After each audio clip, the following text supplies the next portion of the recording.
अस्सलामुअलैकुम and welcome to the show game set match. मैं हूं आपका host Faisal Ilyas.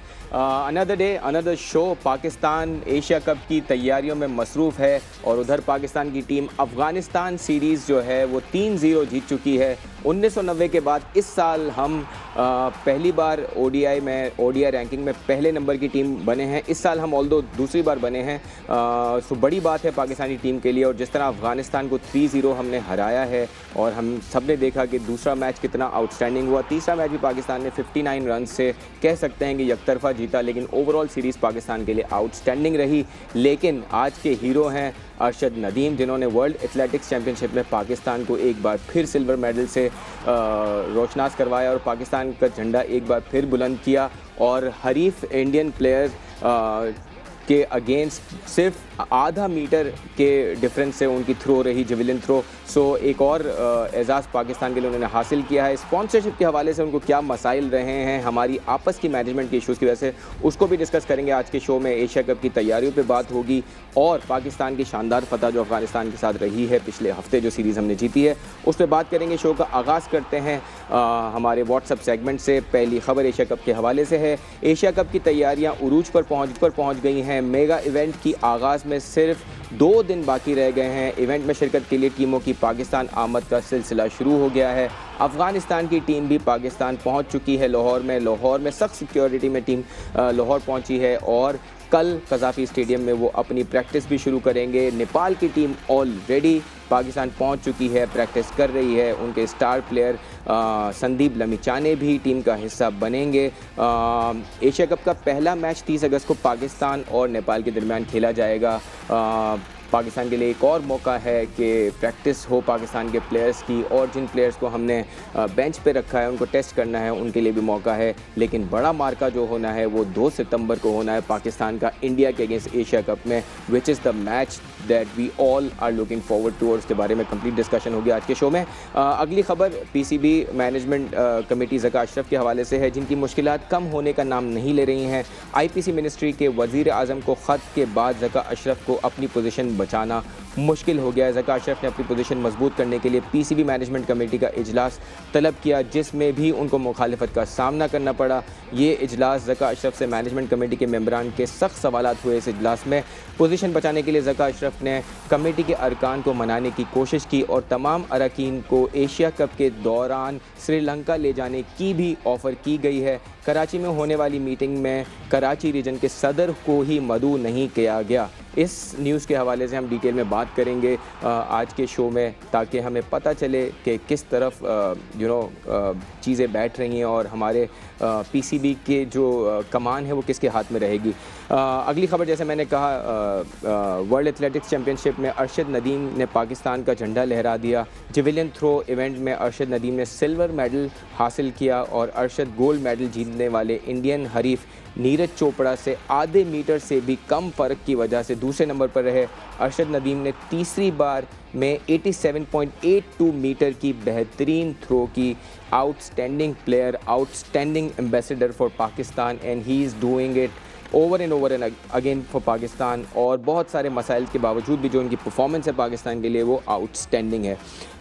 But coming back to cricket first, हम अरशद नदीम के हवाले से डिस्कशन करेंगे, लेकिन क्रिकेट पे पहले हम बात करेंगे। पाकिस्तान 3-0 अफ़गानिस्तान से जीता है सीरीज़। एशिया कप की भरपूर तैयारी है और तीसरे मैच में हमने फ़हीम अशरफ और बाकी प्लेयर्स को भी, सऊद शकील के बारे में हम बहुत बात कर रहे थे, उनको भी चांस मिला। ऑल्दो अनलकी रहे, रन आउट हो गए, लेकिन जिस तरह उन्होंने 2 बाउंड्रीज़ लगाई काफ़ी कॉन्फिडेंट दिखे। So everything going right when it comes to Afghanistan series. And in fact अगर हम देखें पूरा पाकिस्तान का जो श्रीलंका में स्टे रहा है, टेस्ट मैचेस में हमने आउटक्लास किया श्रीलंका को। ओडीआईज़ में सिवाय एक मैच के जहां हम फंसे थे, ओवरऑल देखा जाए तो पाकिस्तान की परफॉर्मेंस आउटस्टैंडिंग है। हम कह रहे थे, सोच रहे थे कि शायद अफ़गानिस्तान स्पिनर्स के अगेंस्ट हम स्ट्रगल करेंगे, लेकिन हमने अच्छा ओवरकम किया। और हमने ओवर एंड ओवर अगेन हमारे शो में बात की कि पाकिस्तान की टीम नंबर 1 बनने की एक वजह ये भी है कि हमने एक फार्मूला सेट हो गया है। अगर स्पिनर्स आपके अच्छा नहीं भी परफॉर्म करते, आपके पेसर्स करते हैं, अगर आपकी बैटिंग में कोई कोलैप्स होता है तो आपके लोअर डाउन द ऑर्डर्स अच्छा खेलते हैं प्लेयर्स, और मैच को जीतने की कैपेसिटी हमारे प्लेयर्स ने दिखाई है। Of course we have been the number 1 team, और एशिया कप में जो हम एंटर हो रहे होंगे वो नंबर 1 टीम बन के एंटर हो रहे होंगे। Australia is on the second position और इंडिया थर्ड पोजीशन पे है। So good times for Pakistan overall खेलों में। मिर्ज़ा इकबाल बेग साहब हमें ज्वाइन करेंगे कुछ देर में, तो हम इस सीरीज़ के हवाले से और एशिया कप में पाकिस्तान की टीम से क्या एक्सपेक्ट किया जा सकता है उसके बारे में डिटेल में बात करेंगे। और बड़ा इम्पोर्टेंट था पाकिस्तान के लिए ये सीरीज़ जीतना। सो मिर्ज़ा इकबाल बेग जो सीनियर स्पोर्ट्स जर्नलिस्ट हैं और हमारे लिए तो उस्तादों का दर्जा रखते हैं, हमारे साथ हमें ज्वाइन कर चुके हैं। मिर्ज़ा इकबाल बेग साहब, आपका शुक्रिया करते हैं, वेलकम करते हैं शो पे। बहुत बहुत शुक्रिया फैसल ने मेरे लिए अपने उम्दा अल्फाज का आपका बहुत शुक्रिया। Thank you so much sir. Sir मुबारक हो सर, पाकिस्तान ने जिस तरह अफ़गानिस्तान को हराया है, हमें लग रहा था शायद एक आध मैच वो जीतेंगे सीरीज़ में, लेकिन गुड जॉब बाय पाकिस्तान, बहुत अच्छा खेली पाकिस्तान में। What's your take on the entire series generally? देखिए, पाकिस्तान का हौसला तो बुलंद हुआ है, सीरीज में 3-0 से कामयाबी हासिल की, आलमी रैंकिंग की नंबर 1 टीम बन गया पाकिस्तान। लेकिन साथ ही साथ हमें जीत की खुशी में उन खामियों को नज़रअंदाज नहीं करना चाहिए जो सामने आई हैं। इस सीरीज में क्या हुआ कि सिवाय एक मैच के, पहला मैच जिसमें 59 रन पे ढेर हो गई थी अफगानिस्तान की टीम 20वें ओवर में, उसके बाद दूसरे मैच में उन्होंने 300 रन बनाए, में 209 रन बनाए। लोग कहते हैं कि पाकिस्तान का बॉलिंग अटैक इस वक्त दुनिया का खतरनाक तरीन बॉलिंग अटैक है, जिसमें दुनिया के सबसे अव्वल के फास्ट बॉलर शाहीन शाह अफरीदी, हारिस रऊफ और जो है वो नसीम शाह शामिल है। लेकिन इसके बावजूद अफगानी बैट्समैन जिनका इतना तजुर्बा नहीं है, जो सिर्फ T20 के स्पेशलिस्ट समझे जाते हैं, उन्होंने 50 ओवर की क्रिकेट में अच्छी बैटिंग का मुजाहरा किया। अब हमें अपनी खामियों को देखना होगा, क्योंकि जो मेगा इवेंट है एशिया कप 30 सितंबर से शुरू हो रहा है, फिर पाकिस्तान का पहला मैच तो 30 अगस्त से शुरू हो रहा है, पाकिस्तान का पहला मैच 2 सितंबर को भारत से कैंडी में। तो यकीनन इस सीरीज में जो गलतियां हुई हैं, जो खामियां हुई हैं, उन पर काम करने की ज़रूरत है। और ये बड़ी खुशी हुई मुझे, मैं हमेशा से इस बात को एडवोकेट करता आया हूँ कि सऊद शकील को वनडे स्क्वाड में होना चाहिए, क्योंकि फैसल हमारी टीम ऐसी है जो पूरे 50 ओवर भी नहीं खेल पाती। तो ये इन्होंने अच्छा कदम उठाया कि सऊद शकील को एशिया कप के लिए भी स्क्वाड में शामिल किया, वरना तो उसे वो सिर्फ श्रीलंका के साहिलों की सैर कराने के लिए लेकर गए थे। आखिरी जो वनडे था उसमें उन्होंने उसको मौका दिया। तो चले, मोरल अप हुआ है, नेपाल से हल्का मैच है, लेकिन भारत से टफ मैच सामने आने वाला है फैसल। बिल्कुल सही है सर। सर एशिया कप में तो हमारे पास 17 प्लेयर्स ले जाने का मौका था, तो हमने सऊद शकील को इन किया है, लेकिन वर्ल्ड कप में हमें 15 खिलाड़ी सेलेक्ट करने हैं। सो वो भी एक कॉल लेनी होगी कि हमें वो 2 कौन से खिलाड़ी होंगे जो नहीं होंगे। लेकिन आपकी बात सही है कि कुछ खामियां थीं जो हमें काफ़ी दिखी, और अगर हम अफगानिस्तान जैसी टीम के अगेंस्ट भी कोलैप्स करें। सॉरी, हाँ जी मिर्ज़ा साहब कुछ कह रहे हैं? आपको मेरी आवाज़ आ रही है फैसल? आप जी मैं कह रहा हूँ जी मुझे बिल्कुल सही आ रही है। हाँ, आपने सही कहा कि 17 में से अब 15 करने होंगे। तो मेरे ख्याल में तैयब ताहिर को जो रखा हुआ है वो मैच भी नहीं कोई खेले, अब शायद उन्हें कोई मैच ना खिलाएं, भारत के खिलाफ तो नहीं खिलाएंगे। तो तैयब ताहिर एक बाहर होंगे, और मुझे लग रहा है कि उसामा मीर जो है राइट आर्म लेग स्पिनर, वो बाहर हो सकते हैं। जो 2 खिलाड़ियों की आप बात कर रहे हैं ना फैसल, कि उन 17 में से 2 को बाहर करेंगे तो 15 का वही स्क्वाड बनेगा। बिल्कुल सही है, बिल्कुल सही है। मिर्ज़ा साहब, हम कुछ दिनों पहले स्टेटिस्टिक्स देख रहे थे, पाकिस्तानी स्पिनर्स की परफॉर्मेंस काफ़ी बुरी है। हालांकि हम टॉप रैंक टीम है, लेकिन स्पिनर्स का हम जब जायज़ा ले रहे थे तो सबसे बुरा स्ट्राइक रेट हमारा है, सबसे बुरी इकोनॉमी रेट हमारी है। आपको लगता है कि ये एक ऐसा फैक्टर है जो हमें हॉन्ट कर सकता है बड़े टूर्नामेंट्स में? बिकॉज श्रीलंका में तो यू गॉट अवे बिकॉज वहाँ की कंडीशंस स्पिनर फ्रेंडली थी। हमने देखा कि आखिरी मैच में शादाब ने बड़ी अच्छी बॉलिंग की, लेकिन जहाँ आपको हेल्प नहीं मिलेगी वहाँ आपके स्पिनर्स स्ट्रगल करेंगे। बिल्कुल आपने सही कहा फैसल, स्पिन बॉलिंग का शोबा जो है वो पाकिस्तान क्रिकेट टीम मैनेजमेंट के लिए लम्हे सिक्रिया है, क्योंकि आपने उसामा मीर को खिलाया, वो इतने इम्प्रेसिव नहीं रहे। आखिरी मैच में आपने नवाज को खिलाया, नवाज को खिलाने का ये एडवांटेज है कि बैटिंग अच्छी कर लेते हैं। फिर इसका जिम्मेदार कौन है? सकलैन मुश्ताक भी पाकिस्तानी टीम के साथ रहे हैं एज अ हेड कोच, और स्पिनर्स को यकीनन उन्हें गाइड करना चाहिए था। अब आप देखें कि कोई क्वालिटी ऑफ स्पिनर नहीं आ रहा। सईद अजमल के बाद कौन सा ऑफ स्पिनर आपके पास आया है? और लेफ्ट आर्म वसीम थे वो स्पिन तो नहीं करते थे, वो मीडियम पेस टाइप के बॉलर थे और जो इब्तिदाई ओवर्स में करते थे उनको आपने रखा नहीं। तो अब आपको खुद सोचना होगा कि कौन से ऐसे स्पिनर्स हैं, क्योंकि अब हमारे फास्ट बॉलर जो हैं वो बहुत अच्छा परफॉर्म कर रहे हैं, लेकिन वाकई में आपने सही निशानदेही की। अबरार अहमद आगे आ सकते हैं लेकिन वो स्क्वाड का हिस्सा नहीं है। तो ये पाकिस्तान क्रिकेट बोर्ड की टीम मैनेजमेंट को सोचना होगा।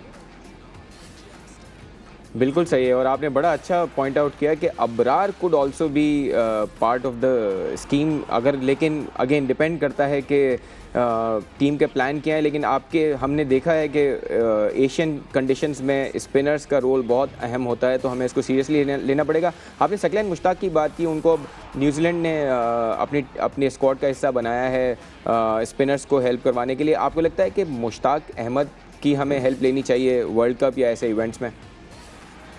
बिल्कुल, मुश्ताक अहमद भी इंग्लैंड की टीम के bowling coach, spin bowling coach रह चुके हैं। सकलैन मुश्ताक पाकिस्तान के हेड कोच थे जब न्यूजीलैंड की टीम इस साल के अवाइल में पाकिस्तान आई थी, और फिर अब वो न्यूजीलैंड के हेड कोच बन रहे हैं। तो कहीं घर का भेदी लंका ना ढा दे, क्योंकि सकलैन मुश्ताक पाकिस्तानी बैट्समैनों की जो कमजोरियों से बखूबी वाकिफ हैं और वो गाइड करेंगे न्यूजीलैंड की टीम को। वर्ल्ड कप में पाकिस्तान का न्यूजीलैंड से भी मैच है, तो यकीनन स्पिन बॉलिंग के शोबे में इनको तवज्जो देनी चाहिए। चाहे ज़का अशरफ का दौर हो, चाहे नजम सेठी का दौर हो, चाहे रमीज राजा का दौर हो, हमने इस तरफ तवज्जो नहीं दी, जिसकी वजह से हमारी स्पिन बॉलिंग डिपार्टमेंट जो है हमारा, वो मुझे कमज़ोर नज़र आता है।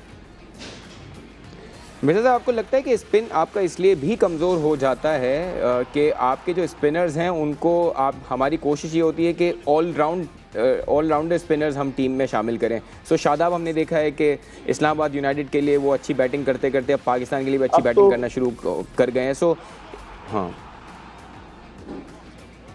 देखिए फैसल, मसला ये है कि पाकिस्तान में स्पिनर्स जो आते हैं, पाकिस्तान में जो स्पिनर्स आते हैं वो तो PSL के जरिए T20 मैचेस खेलते हैं। T20 मैचेस में सिर्फ 4 ओवर बॉलिंग करना होती है।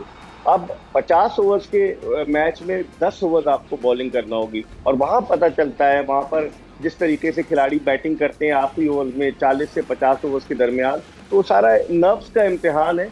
और हमारे पास अच्छे स्पिनर्स मौजूद तो हैं, लेकिन अब हम किस किस को खिलाएंगे, क्योंकि हमारा तो फास्ट बॉलिंग का शोबा जो है वो दुनिया के दीगर ममालिक के मुकाबले में बड़ा मजबूत है।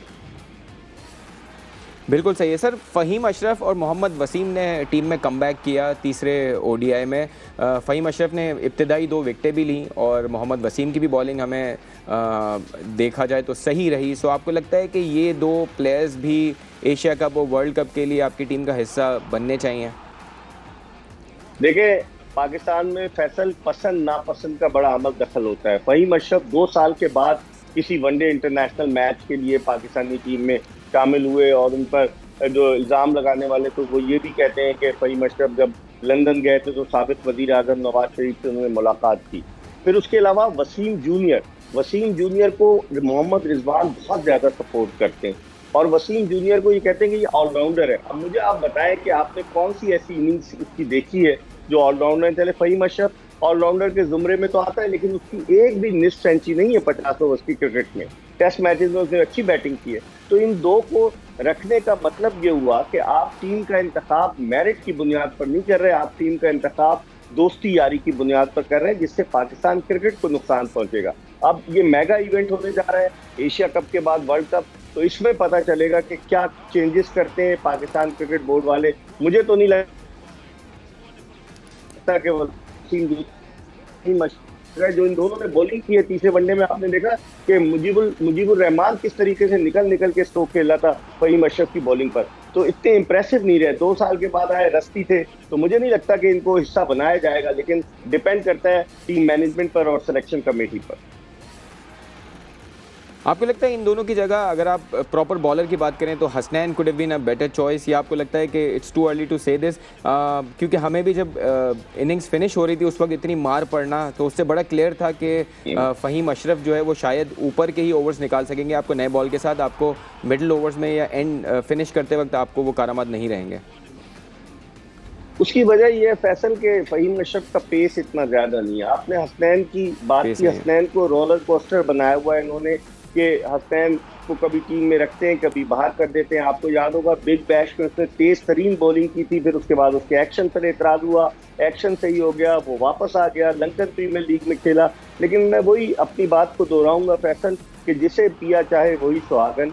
तो अगर आप देखें, हसनैन की कोई पर्ची वर्ची लगती नहीं है, जिसकी वजह से हसनैन जो है वो मुझे नहीं लगता कि पाकिस्तानी टीम में फ्यूचर में उनको खुश करने के लिए, क्रिटिसिज्म रोकने के लिए हसनैन को और दहानी को भेज रहे हैं एशियन गेम में जो चाइना में होंगे।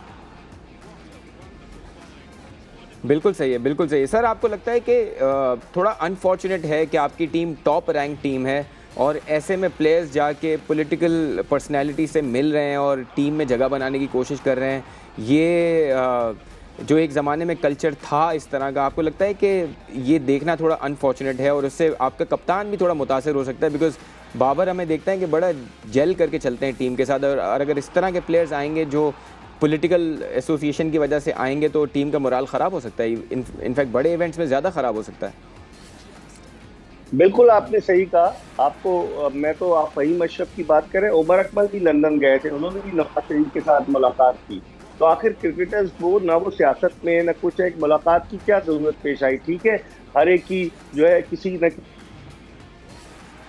किसी के साथ अगर आप वोट देने जाए, आप जिनसे मिलने गए उनको वोट दें, लेकिन आप जाकर वहाँ तस्वीर बनवा रहे हैं, तस्वीर लगवा रहे हैं, मेरी समझ से बाहर है। आपको याद होगा 2016 का जो T20 वर्ल्ड कप हुआ था भारत में, तो जब उस वक्त के वजीर आजम इमरान खान वहाँ गए थे, जब उस वक्त तो नहीं थे साबिका वजीर आजम, जब वो गए थे कोलकाता, तो उमर अकमल ने उनसे शिकायत की कि मुझे मेरे नंबर पर नहीं भेजा जा रहा।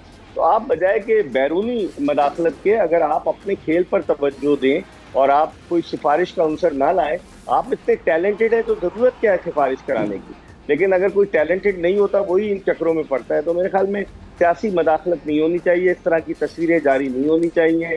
मेगा इवेंट के लिए फिर टीम में उसकी बेसिस पे सिलेक्शन नहीं होना चाहिए, इससे पाकिस्तान क्रिकेट को नुकसान पहुंचेगा।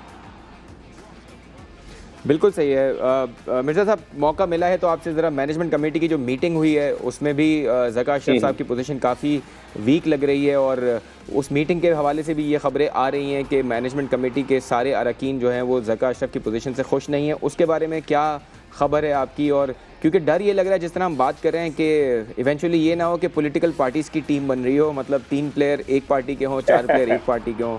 सो how do you see all of this?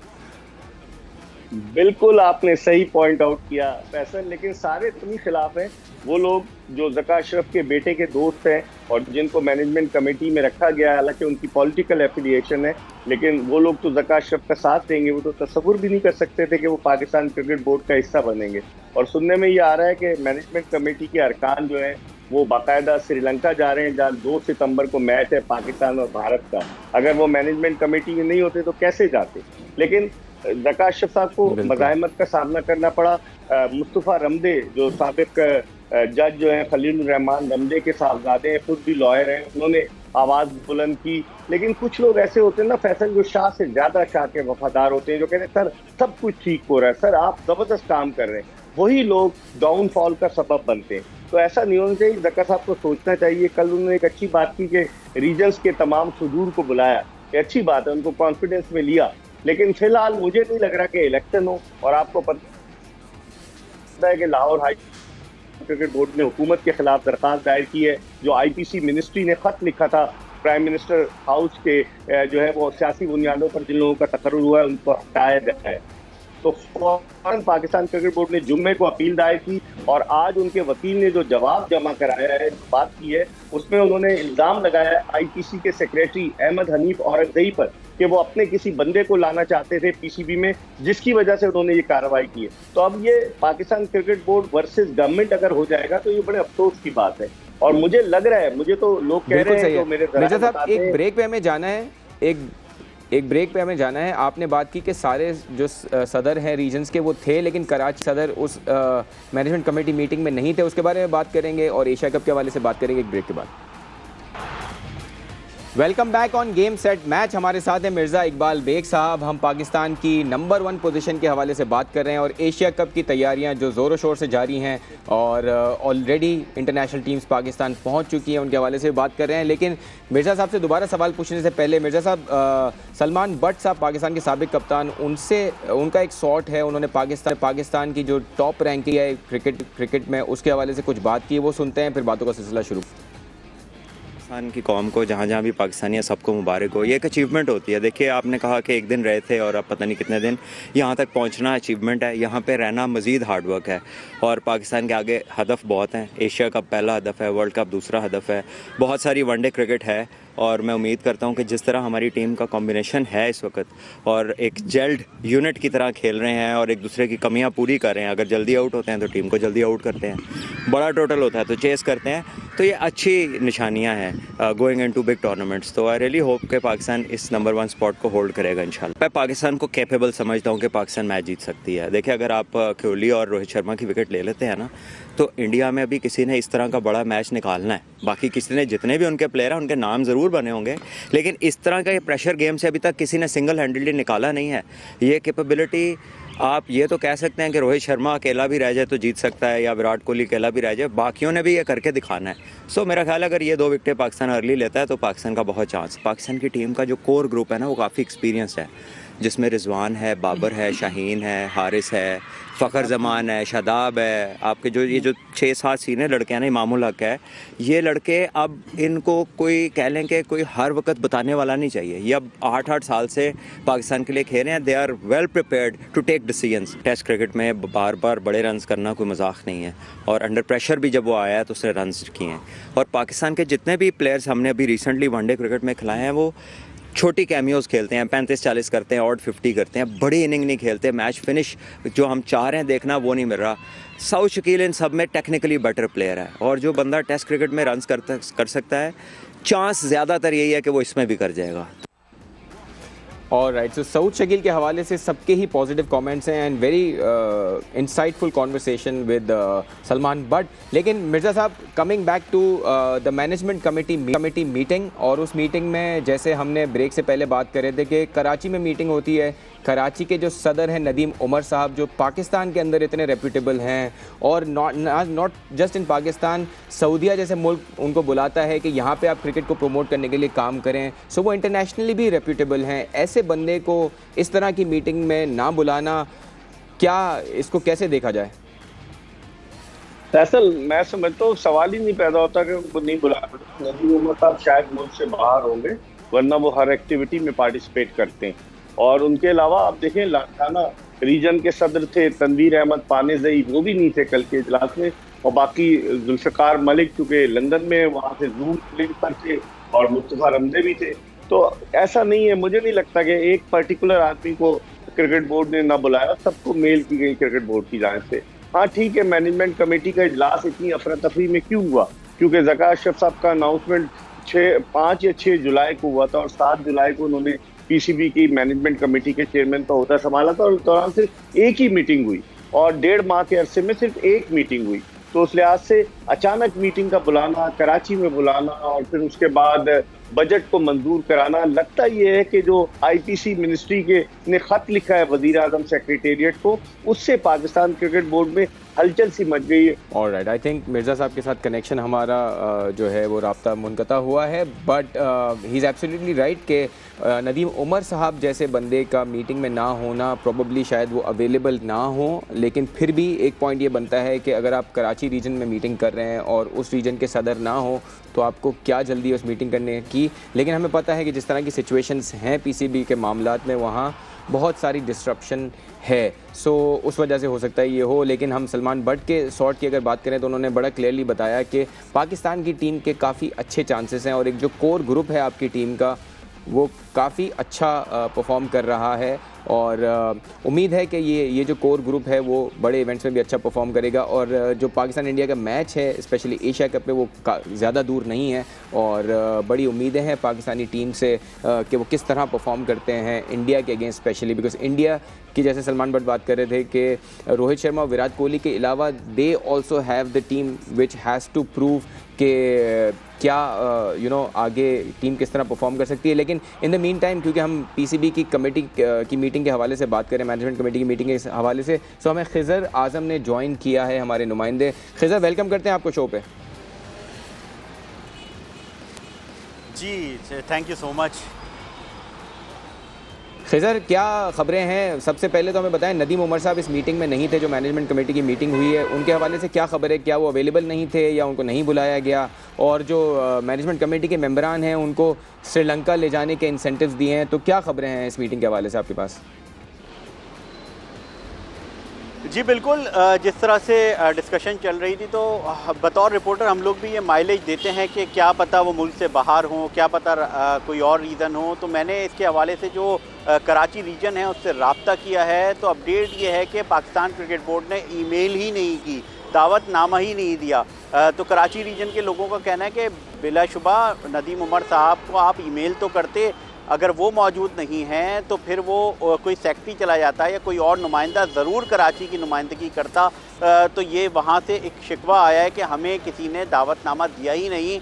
In short के उन्हें पता ही नहीं कि कराची में कोई इजलास भी हो रहा है। साथ साथ मैं आपको बताता चलूँ कि जिस तरह से कुछ ऐलानात हुए, पाकिस्तान की जो मैनेजमेंट कमेटी है क्रिकेट बोर्ड की, उसने काफ़ी ज़्यादा जो है कल एक प्रेस रिलीज निकाली जिसमें व्हील चेयर क्रिकेट है, इसके हवाले से बहुत सारे ऐलानात हुए, ग्राउंड की रेनोवेशन है, और फिर लीगल और ICC, PCB, ACC के जो मीटिंग रहीं उसके हवाले से अपडेट किया और अप्रूवल्स ली। मगर जब इजलास शुरू हुआ तो उसमें बहुत ज़्यादा सवालात उठाए गए पाकिस्तान क्रिकेट बोर्ड की मैनेजमेंट कमेटी के मेंबरान की जानिब से। पहला सवाल तो ये उठाया गया कि आया इतनी उजलत में मीटिंग क्यों बुलाई गई। दूसरा सवाल ये रखा गया कि जो मैनेजमेंट कमेटी की जो अप्रूवल है उसके बगैर इतने जो अपॉइंटमेंट्स किए गए, उतनी जो हायरिंग की गई वो क्यों की गई। और इसके अलावा भी दीगर सवालात किए गए, ख़ासतौर पर जो पाकिस्तान क्रिकेट बोर्ड की अपनी लीगल टीम है उसके होते हुए रका अशरफ साहब अपना ज़ाती जो लॉयर है वो क्यों रख रहे हैं। रका साहब चाहते हैं कि ये जो कश्ती और हवाई जहाज़ की एक कहानी है कि जो कश्ती इस वक्त मंझार में है, पाकिस्तान क्रिकेट बोर्ड के जो मैनेजमेंट कमेटी के चेयरमैन है रका अशरफ साहब, उनकी, तो उस कश्ती को बचाने के लिए उनकी कोशिश है कि एक जहाज़ लेकर जाया जाए श्रीलंका और बहुत सारे लोगों को अप्लाई किया जाए। बहुत बहुत शुक्रिया आपका जो for the management update, committee और उम्मीद करते हैं कि पाकिस्तान में अब ये जो कि मामलात हैं वो किसी तरफ सेटल हो जाएं और हम ये ख़बरें जो है वो इसी तरह रिपोर्ट करने से हम गुरेज कर सकें, बिकॉज़ ये कोशिश ये होती है कि वो खेल जो है उसका डिस्कशन मैदानों से हो रहा हो, ना कि ऑफिस में जो चीज़ें हो रही हैं उसके हवाले से। और मेरे ख्याल में PCB के अलावा कोई बोर्ड ऐसा नहीं है जिसमें इतना ज़्यादा रद्दोबदल होता हो। Arshad Nadeem is the proud of Pakistan, और सिर्फ आधे मीटर से वो गोल्ड मेडल से रह गए, लेकिन इंशाअल्लाह ओलंपिक्स में वो गोल्ड मेडल तक पहुंचेंगे। हमारे साथ हुज़ैफ़ा खान है, हमारे नुमाइंदे, अरशद नदीम की परफॉर्मेंस पे और उनके कुछ स्पॉन्सर्स के हवाले से बात करेंगे। हुज़ैफ़ा, वेलकम करते हैं आपको शो पे। और आउटस्टैंडिंग परफॉर्मेंस, पहले तो परफॉर्मेंस के बारे में बताएं, फिर आपसे जानेंगे कि जो कुछ फेडरेशंस के झगड़े हैं उसकी वजह से हमारे अरशद नदीम को जो है वो ब्रांडिंग के ऑप्शंस नहीं मिलते, उसके हवाले से बात करेंगे आपसे। जी फैसल, देखें बहुत आउटस्टैंडिंग परफॉर्मेंस थी, क्योंकि जिस तरीके से अरशद का कमबैक हुआ है, वो इंजर्ड थे, इंजरी से वापस आए, पहली थ्रो की जो उन्होंने 70 के क्रॉस गई, जिसके बाद वो 10वें नंबर पे थे, फिर 8वें पे, और उसके बाद जब उन्होंने 87.82 की थ्रो फेंकी है तो वो सेकंड नंबर उन्होंने सिक्योर कर लिया। जिसके बाद बहुत बड़े बड़े खिलाड़ी थे, अगर मैं नंबर 1 की बात करूँ जो चेक रिपब्लिक से ताल्लुक़ रखते हैं, जर्मनी के वेबर की बात करूँ, लेकिन अरशद नदीम की 87 की जो थ्रो थी उन्होंने उनको सेकंड पोजीशन दिलाई और उसके बाद उन्होंने मेंटेन करी। साथ साथ सिर्फ 87 नहीं बल्कि उसके बाद भी जो तीसरी चौथी थ्रो थी उसके बाद भी वो 80s में थ्रो मुसलसल करते रहे। ये दिखाता है कि कंसिस्टेंसी उनके अंदर मौजूद थी। उन्होंने इंजरी के बाद भी आके बहुत कंसिस्टेंट परफॉर्म किया और सिल्वर मेडल पाकिस्तान के लिए हासिल किया है। अब जो आप बात करें स्पॉन्सरशिप की, हम थोड़ा सा ले जाते हैं कि गोल्ड जिसने हासिल किया उनका नाम है नीरज चोपड़ा, भारत से ताल्लुक़ है, वो जर्मनी के अंदर ट्रेनिंग करते हैं। उनके जो कोच हैं वो दुनिया के वाहिद इंसान है जिन्होंने 100 मीटर थ्रो की है। अब पाकिस्तान का ये मसला आ रहा है कि हमें कुछ लोगों ने जो मैनेज करते हैं इन एथलीट्स को बताया कि अरशद नदीम के लिए 6 स्पॉन्सर रेडी थे, यानी 6 बड़ी मल्टीनेशनल कंपनीज रेडी थी जो अरशद नदीम को स्पॉन्सर करना चाहती थी, दुनिया भर के अंदर उनको स्पॉन्सर करना चाह रही थी।